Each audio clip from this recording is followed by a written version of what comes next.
por problemas de salud, ya sabes, diabetes, subidas de azúcar, colesterol. Por eso debían tomar alimentos que fueran ricos en proteínas, vitaminas, fibra y que mejor que una ensalada. La verdad es que no lo entiendo. Las máquinas somos perfectas. No nos enfadamos, somos una raza superior. Sí. Creo que a alguien se le olvida cuando le limpié el óxido el otro día, ¿eh? Me gustaría ver si con Alexa eres igual de cruel. No te enfades y céntrate en el vídeo este que tenemos, un nuevo capítulo de Cocina con Johnny. Ya sabéis que la imagen está un poco perjudicada por el tema del apagón. Hola, bienvenidos a Cocina con Johnny. Hoy vamos a cocinar una ensalada templada que es sana y va estupenda para las personas más mayores de nuestro hogar. Empezamos con los ingredientes: setas, tomates cherry, nueces, nuestra mezcla de ensalada y queso de cabra. En primer lugar, vamos a saltearnos en nuestra plancha las setas. Muy bien. Mientras se cocinan nuestras setas, vamos a cortar los tomates cherry. Bien. Simplemente a la mitad. Y ya los vamos poniendo en nuestra ensalada.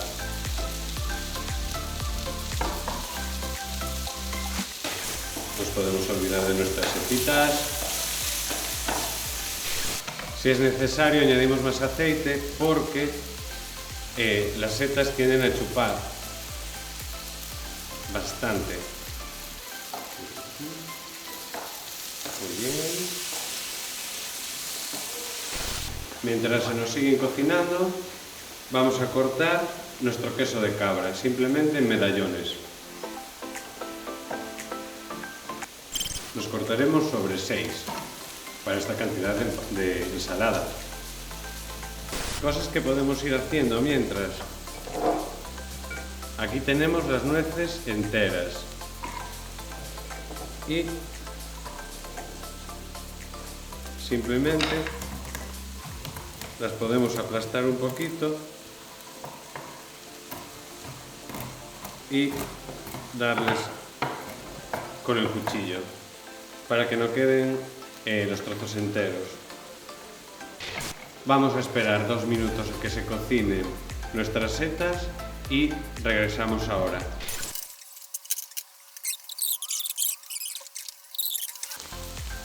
Pues ya tenemos nuestras setas listas. Vamos a retirarlas.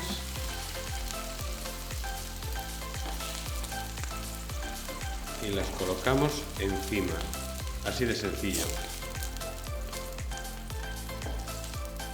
Muy bien.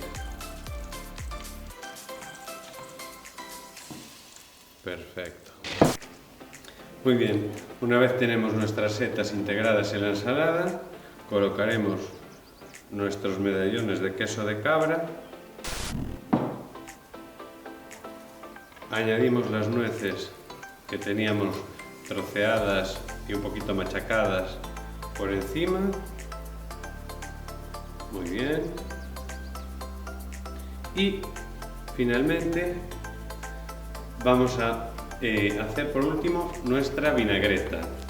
La vinagreta va a constar de miel, vinagre balsámico de Módena y aceite. En primer lugar, utilizaremos nuestra miel, un par de cucharadas, añadimos nuestro vinagre. Esto, como siempre, y como es en casa, a ojo. Si te gusta más, le echas más. Si no te gusta con tanto vinagre, pues le echas menos, simplemente. Y el aceite.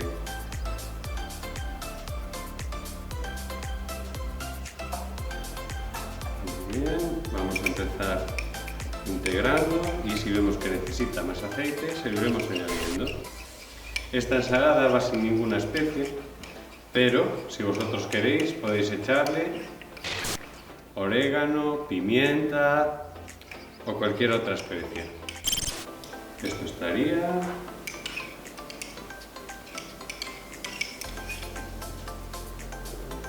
y la echamos.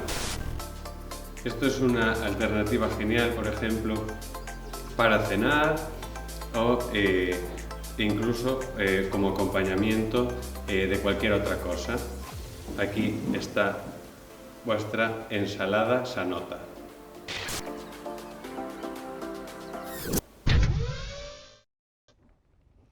¿Qué te ha parecido Mambo 8090? ¿Puedes llamarme solo Mambo? Mi madre me llamaba así por mi nombre completo cuando me llevaban a arreglar y son malos recuerdos. No está mal, aunque sigo prefiriendo la comida caliente. Bueno, aunque tú no puedas cocinarlo, está muy rico. Además, hoy en día es un tesoro. Con el tema del apagón se perdieron muchos cultivos y los métodos de conservación. Así que una ensalada y sus ingredientes hoy en día es súper difícil de encontrar. Ya sabes el dicho. No conquistas nada con una ensalada. La ensalada era una comida recurrente para nuestros antepasados. No solo la comían los mayores, les gustaba a todos y era un plato muy variado. Podía ser de lechuga, pero había variantes, como la ensalada de pasta, la ensaladilla rusa... Ajá, muy interesante. ¿Y qué nos vas a cocinar tú? Bueno, a ver, cocinar... no diría yo tanto. Mira lo que encontré en la máquina dispensadora de comida para supervivientes. A ver.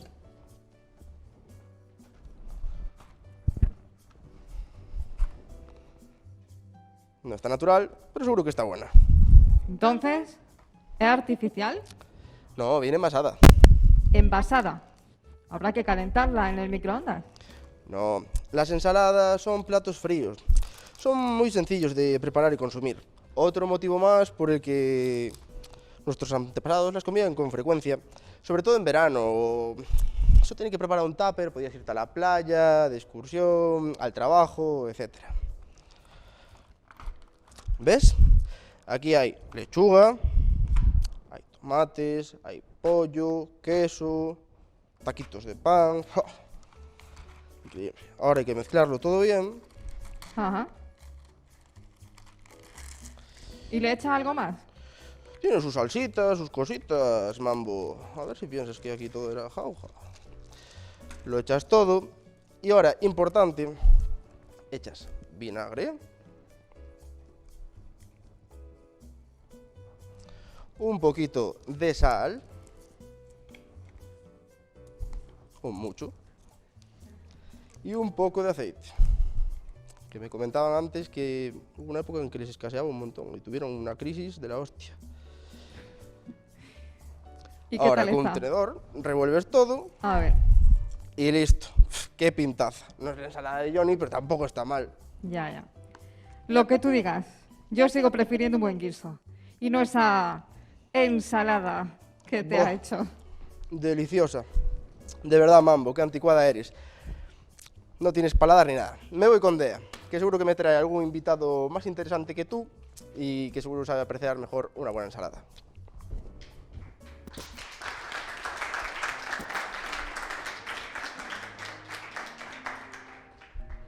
En el programa pasado os explicábamos el amor por la música. Hoy la pasión de la que os hablaremos es aquella que hacía que todo lo que ocurría en la vida de las personas quedara plasmado en fotografías.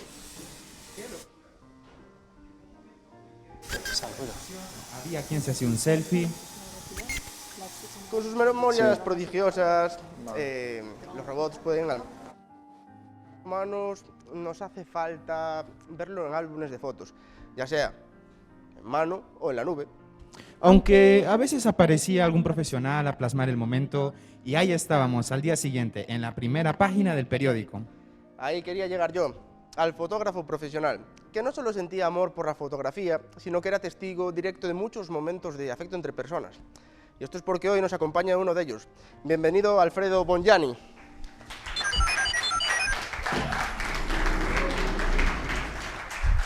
Grande invitado. Alfredo, encantado. A ver si me haces después una foto, que siempre es algo fatal. Ni caso, adelante. Muchas gracias. Muchas gracias por acompañarnos hoy, bienvenido. ¿Qué tal? ¿Todo bien? Todo bien, muy bien, gracias a vosotros. Creo que no podíamos haber escogido un mejor invitado para esta sección. Hemos leído en tu web que tu trabajo se basa en producir fotos tranquilas, sencillas, con las personas y sus sentimientos como protagonista. ¿Cómo captas estos sentimientos o cómo consigues que ellos logren expresarlos? Supongo que esto me viene de muchos años de experiencia y de fotografiar a muchas personas. Es algo que un fotógrafo creo que lo tiene dentro y lo siente. Te pones delante de una persona y tratas, antes de todo, que se sienta cómoda, tranquila, relajada. ¿Cómo se hace esto? Repito, hablando probablemente previamente con la persona o tu lenguaje corporal probablemente la ayuda. Es algo un poco instintivo, creo, pero es importante, es fundamental porque si fotografías personas, sobre todo es importante la tranquilidad, que te acepten, o sea, acepten estar delante de tu cámara y por lo tanto se dejen fotografiar. Si consigues esto, la fotografía sale bien. Hombre, hay que iluminar bien, hay que saber cómo, pero fundamentalmente es la persona que tiene que estar a gusto. La persona que se encuentre para que pueda expresarse. Bueno, como ves, por aquí tenemos fotografías de algunos de momentos importantes en la vida de las personas, como podemos ver por aquí. Cuando nace un nuevo miembro de la familia es un momento muy importante. Y a ver, al fin y al cabo las cámaras que tenemos en casa, los móviles no dan abastos. ¿Tú cómo te enfrentas al trabajo con los más pequeños? ¿Es más natural porque no tienen esa presión social o esos estigmas o por el contrario es más complicado? Bueno, las dos cosas. Evidentemente, al ser tan pequeños como estos, por ejemplo, ni saben lo que está pasando, ¿no? Por lo tanto, son naturales. El problema de la naturalidad es que al ser tan pequeños tampoco te entienden, por lo tanto no le puedes explicar y lo que tiene que hacer o dónde ponerse. Estás un poco tú pendiente de lo que hagan ellos y cruzando los dedos y teniendo suerte. Si el niño tiene un buen día, está tranquilo y no le asustas, conseguirás buenas fotos. Puede pasar que el niño no tenga el día y que empiece a llorar y que no hay manera, y entonces hay que esperar. Al fin y al cabo es muy pequeño, ¿no? Y en este caso, sí, hay las dos cosas. Por un lado es fácil porque no tienen lo que tienen los adultos, ¿no? El miedo a la cámara, pero por otro lado no es fácil relacionarse con ellos en cuanto no le puedes explicar. Claro, entiendo. Bueno, incluso sabemos que haces fotos también antes de nacer. ¿Es una nueva tendencia esto de la foto del embarazo? ¿Ya se llevaba antes? Bueno, en mi experiencia sí, es una cosa que es un momento para las mujeres, bueno, para los padres en general, sobre todo las mujeres, muy importante en su vida, un momento especial, a veces único, ¿no? Y que, por lo tanto, por ese motivo, muchas de ellas quieren tener un recuerdo de ese momento especial. Y yo he hecho en mi vida muchas, mi experiencia profesional, y creo que es algo que siempre hubo. Probablemente ahora con las redes sociales o con la difusión de las imágenes se ve más, pero yo siempre recuerdo haber hecho y siempre he visto en revistas también, hasta personajes famosos, salir, ¿no? Seguro que tienes alguna anécdota graciosa de alguna sesión con niños que puedas compartir con nosotros, ¿no? La del chorrito de pis es un clásico. No sé si quieres alguna anécdotilla ahí que tengas de sesiones con niños o algo, nos pregunta nuestro amigo Dea. Pues, ¿te pasó alguna anécdota curiosa? Que me haya pasado con las fotos. Sí, con los niños, sobre todo, algo así gracioso que recuerdes o que fuese así más cómico. Con los niños muy pequeños puede pasarte de todo. El niño puede hacer pis, puede hacer caca y se crea un caos momentáneo que hay que solucionar, ¿no? Y después con las personas en los eventos sociales, como bodas, sí que me han pasado cosas. He tenido una vez una novia que se desmayó nada más llegar al altar, porque resulta que no había comido nada desde la mañana y tuvo un bajón de azúcar y se cayó. Y claro, ahí todos desesperados, porque te piensas cualquier cosa, ¿no? Pero después, por suerte, todo se solucionó con una bebida con azúcar y la cosa siguió adelante. Y por curiosidad propia de ese momento en el que se desmayó, del caos, ¿también sacabas fotos o te mantenías aparte como fotógrafo? ¿Cuándo, perdona? De cuando se desmayó la novia. Tuvo un momento de pánico porque es cuando te preguntas, no sabes la gravedad de la cosa. Entonces, si es una cosa grave, te pones a hacer fotos y parece muy cínico, parece que estás aprovechando. Por lo tanto, tuve un momento de no saber qué hacer. Y cuando vi que abría los ojos y volvía, pues entonces hice alguna foto. Pero seguramente ese momento no le hubiera gustado a la chica. Bueno, a modo también así de curiosidad, hablábamos antes de las fotos durante el embarazo. ¿Te han pedido alguna sesión durante el momento del nacimiento? No, eso no. No es algo que eso no. Sé que hay un filón, viene de América, sobre todo, creo que los norteamericanos son más, y como siempre todo lo que viene de América al final se acaba convirtiendo en moda, ¿no? Y yo sé que hay fotógrafos que van en los hospitales y hacen fotos de la mamá antes y durante el parto y luego entregan el reportaje y las fotos. Yo personalmente nunca lo he hecho. No me ha tocado esa posibilidad, Entiendo. Pero podría ser. Bueno, vemos aquí fotos de comuniones, veíamos antes. Los bebés crecen y llegan pues, a un momento muy importante en sus vidas. Que los fotógrafos sois los segundos protagonistas y estos son las comuniones. Con esa edad, ahora con los móviles, las cámaras, todo lo que hay, ¿notas que hay una nueva naturalidad? Ellos ya te piden un tipo de foto. ¿Ha cambiado esto respecto a las comuniones antes? ¿Siguen igual de vergonzosos? ¿Cómo ves ese tema? Sí, ha cambiado.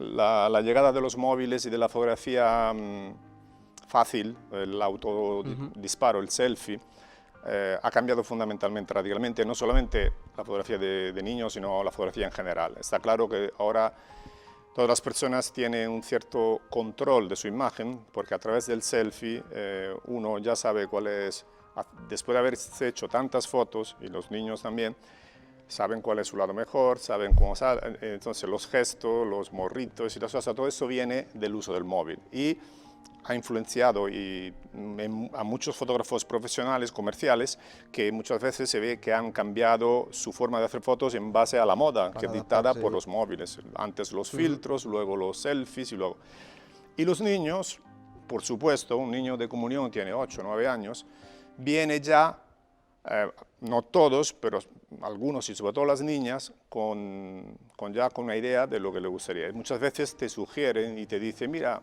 ahora me vas a hacer una foto, así yo me pongo así, me tumbo y tú porque si igual han visto esa foto en alguna parte y quieren que tú se la hagas. Entonces, claro, al fotógrafo eso le descoloca un poco, porque que un niño de 8 años te diga cómo tienes que fotografiarlo es un poco... Pero bueno, es divertido dentro de también, bueno, ¿no? Me río y le hago a veces la foto que quieren y bueno, ¿por qué no? Es un momento, incluso puede ser una forma de romper un poco el hielo, ¿no? Sí, y que se sienta cómodo, establecer una relación con el niño más. Bueno, he oído hablar de comuniones civiles. No sé si te has encontrado con algún evento de estas características. He oído hablar yo también, pero no he tenido la oportunidad de hacerlo. Pero te puedo decir que, en cierto modo, en todos esos años he visto comuniones que, aunque se hicieran por la iglesia, eran un poco como civiles. Quiero decir, muchas familias hacen la comunión un poco porque hay que hacer la comunión y porque el niño lo ve de los amigos, pero no le dan el mismo valor que otros. O sea, lo pasan por la iglesia porque hay que pasar, pero fundamentalmente lo ven como una presentación a la sociedad del niño, ¿no? Una fiesta del niño, entonces el niño se preocupa de los amigos, de la fiesta, etc. Y el tema religioso en algunos casos queda un poco más. Pero directamente civiles sé que las hay, pero no. Bueno, está bien. A pesar de lo que hablamos, ahora todo el mundo tiene su móvil con su cámara en el bolsillo, tenemos los selfies. Nadie duda a la hora de empezar en contratar un fotógrafo para su boda. ¿Cómo ha evolucionado vuestro trabajo en las bodas de antes a ahora? Pues como he dicho antes, la llegada de los móviles y de la fotografía, de la autofotografía o de la fotografía de todo el mundo, que puede hacer cualquiera, ha cambiado el mundo de la fotografía y también, por supuesto, el mundo de las bodas. En varios aspectos. Uno es lo que decía antes, la idea que como hago fotos, yo también soy fotógrafo, por lo tanto sé de fotografía. Entonces todos se han convertido en expertos y te cuentan y ya te dicen lo que quieren y lo que no quieren. A mí me han dicho que hay fotógrafos que llevan dron y todo. ¿Tú trabajas con esos artilugios? No sé si trabajas, pregunta aquí Bea, que está un poco revoltoso hoy, si trabajas con drones o ese tipo de artilugios de fotografía. En un par de ocasiones, yo no personalmente no, pero en un par de ocasiones mis clientes han querido alguna grabación por dron y entonces sí había una persona que se encargaba y hacía, es una de las cosas que ahora va. Uno de los aspectos que ha cambiado mucho es también la forma, o sea, con los móviles, para terminar lo de antes, es que antes había, el fotógrafo no solamente hacía el álbum, el libro de los novios, sino que después vendía copias y fotos a mis invitados y familia. Exacto. Ahora estas cosas ya no las vendes porque todo el mundo tiene su foto y su álbum personal, porque ahora antes las abuelas iban con el albumito ¿no? O las madres de las novias, ahora van con el móvil y enseñan las fotos que ya han sacado, entonces tú ya no vendes fotos, pero bueno. Bueno, hablamos de artilugios como drones. Tenemos aquí uno que ya era bastante antiguo cuando fue el tema del apagón. No sé si tú sabes para qué sirve este agujero y esta persiana, no sé si nos puedes explicar un poco cómo va el funcionamiento de este aparato. Creo que lo alimentaban con esto, no sé si me suena. Te dejo a ti que eres experto en la materia, pero tengo bastante curiosidad. Pues sí, mira, fundamentalmente las cámaras, si abres una cámara, esta es una cámara reflex. Reflex significa que puedes ver la imagen directamente a través de un sistema de espejos que está aquí dentro, por lo tanto lo que pasa en el objetivo tú lo ves aquí. Las cámaras reflex de ahora, que ya, bueno, ahora ya hay una evolución y se está yendo hacia otro tipo de cámara, pero hasta el momento son fundamentalmente como estas. Lo único es que no se abre esta tapa y aquí dentro, en lugar que esto que la alimentaba antes, que es una película, es un material fotosensible que al recibir la luz se impresiona y forma una imagen. Ahora aquí en el mismo sitio, exactamente en el mismo sitio, se aloca un sensor, una serie, bueno, un elemento con un mogollón de puntitos, cada uno de ellos hace lo mismo que hacían los granitos los aluros de plata de la película, registra una imagen a través de la luz. Por lo demás, exactamente igual, no pasa nada, no cambia absolutamente nada. Tenemos siempre un objetivo, un obturador, que es una ventanita que se abre y se cierra para dejar pasar la luz. Y, en fin, las diferencias las hay, pero no son tan grandes y tantas como uno podría pensar. Y esto, pues, se cargaba así, se tiraba, se colocaba la lengüeta aquí, se cerraba la cámara y la cámara cargaba el carrete, listo para disparar. Te hago una foto. No dispara. Esta cámara es muy antigua, el gran apagón la dejó, no funciona. Pues. Quería preguntarte también la diferencia entre así la fotografía analógica y la que hay ahora más digital que tenemos aquí. Aunque creo que ahí volvió un poco la moda de volver a eso de lo analógico. No sé si nos puedes explicar un poco. Sí, no. Hay diferencias, como he dicho antes, en la captación de la imagen. Probablemente no necesitamos un material, una película, ahora basta con un sensor sobre el que puedes impresionar infinitas fotos y las graba en una tarjeta de memoria. Ahí digamos que está la diferencia más grande. Por supuesto, la fotografía digital permite al fotógrafo un control completo, exhaustivo de la imagen, porque desde el momento que la sacas o disparas en la foto, al momento en que a través de tu ordenador la elaboras o la editas a tu gusto y la imprimes, digamos, puedes controlar absolutamente todo, cosa que antes dependía también de otros factores, de otros actores en el proceso.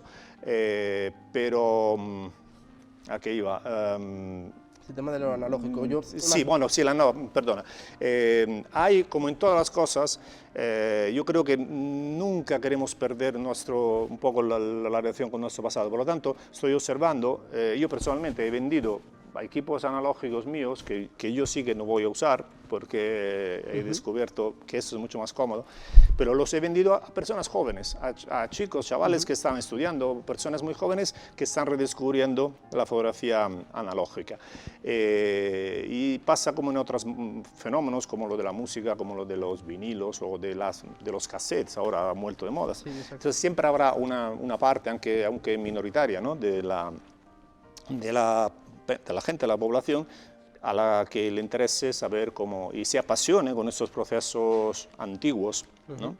Bueno, Así está que... bien para que no se pierda sobre todo esa cultura que había antes, que siempre vendrán nuevas tecnologías, pero es importante mantener... Sí, además porque a través de las viejas aprendes mucho, o sea, te enseñan mucho para que te la puedas aprovechar en las nuevas, o sea que siempre hay algo ahí. Bueno, Alfredo, pues un placer de verdad tenerte aquí. Muchísimas gracias por tus conocimientos y todo lo que nos has aportado sobre la fotografía.